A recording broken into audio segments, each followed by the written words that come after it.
আমিও অবাক হই যে টাকনোর নিচে কাপড় গেলে এত বড় পাপ কেন?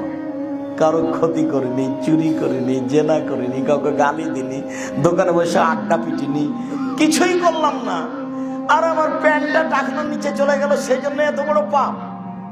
জি, এটা হলো মনে বলছে যে যাক। আর ইসলাম ধর্ম মনের বিরোধী। প্যান্টটা ছোট করলে টাকনোর উপরে থাকবে, তখন কেন জানি কেমন কেমন লাগে, ঠেঙ্গা ঠেঙ্গা লাগে। বউ বলে, বেটি বলে, কি যে পরো দেখতে ভালো লাগে না, টাকনো নিচে করো তো। তো মনটাও চাচ্ছে, ওরাও বলছে, এই জন্য টাকনোর নিচে করা হয়।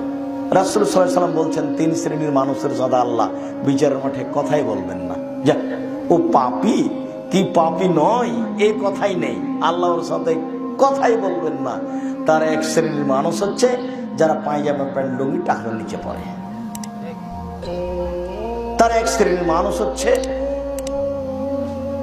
মৃত্যুর দায়িত্বশীল, যারা মিথ্যা কথা দায়িত্ব পালন করে, ওর সাথে আল্লাহ বিচারের মাঠে কথা বলবেন না। তার এক শ্রেণীর মানুষ হচ্ছে গরিব গৌরবী, গরিব মানুষ অহংকার করে।